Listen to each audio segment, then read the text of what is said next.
आज Doubtnut app download करें। Doubtnut पर अपने सभी गणित, रसायन विज्ञान, भौतिक विज्ञान और जीव विज्ञान के डाउट्स का करो सफाया।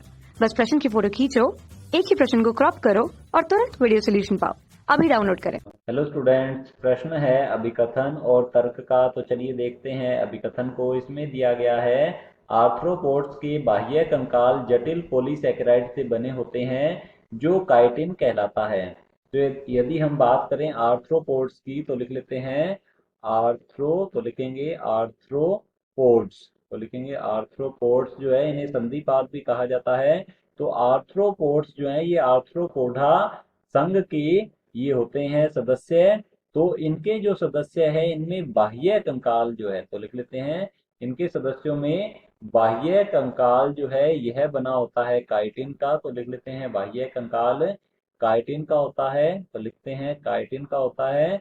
और यह काइटिन जो है यह एक जटिल पॉलीसैकेराइड है। तो लिख लेते हैं यह क्या है, यह जटिल पॉलीसैकेराइड है। तो लिख लेते हैं यहाँ पर पॉलीसैकेराइड होता है जो कि एन एसिटिल ग्लूकोसामीन का यह बहुलक होता है। तो लिख लेते हैं यह क्या है, यह बना होता है, यह इसकी जो एकलक इकाइयां हैं यह होती है एन एसिटिल ग्लूकोसामीन। तो लिखेंगे यहाँ पर ग्लूकोसामीन होती है जो कि ग्लूकोज का व्युत्पन्न होता है। तो ये हमारा जो अभिकथन दिया गया है ये बिल्कुल सत्य है, सही है। और तर्क दिया गया है पादप कोशिका भित्ति सेलुलोज की बनी होती है, तो ये भी बिल्कुल सत्य है।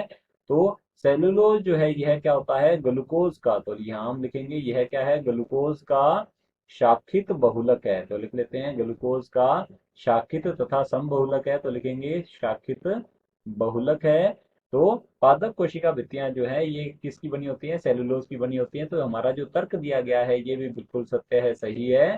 परंतु तर्क जो है यह अभिकथन को स्पष्ट नहीं करता है। तो लिख लेते हैं तर्क अभिकथन को स्पष्ट नहीं करता है, क्योंकि अभिकथन में आर्थ्रोपोड्स के बाह्य कंकाल के बारे में बात हो रही है और तर्क में पादप कोशिकाओं की बात हो रही है। तो ये दोनों ही अलग अलग हैं। आर्थ्रोपोड्स जो है ये प्राणी है और पादप कोशिका जो है ये पादपों से संबंधित होती हैं।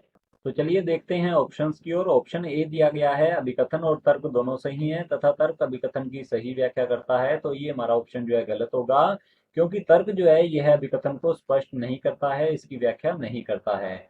ऑप्शन बी दिया गया है अभिकथन और तर्क दोनों सही हैं लेकिन तर्क अभिकथन की सही व्याख्या नहीं करता है। तो हमारा ऑप्शन बी जो है बिल्कुल सही उत्तर है। ऑप्शन सी दिया गया है हमारे पास अभिकथन सही है लेकिन तर्क गलत है। तो ये हमारा ऑप्शन जो है गलत होगा, क्योंकि तर्क जो है ये भी सत्य है, सही है। और ऑप्शन डी दिया गया है अभिकथन और तर्क दोनों गलत हैं। तो ये भी हमारा ऑप्शन जो है गलत होगा, क्योंकि अभिकथन और तर्क जो है दोनों ही सत्य हैं, सही हैं। तो हमारा ऑप्शन बी जो है बिल्कुल सही उत्तर है। कक्षा 6 से 12वीं से लेकर नीट, IIT, JEE वो एडवांस के लेवल तक 1 करोड़ से ज्यादा छात्रों का भरोसा। आज ही डाउनलोड करें डाउटनेट ऐप या व्हाट्सएप करें अपने सारे डाउट्स 8400 400 400 पर।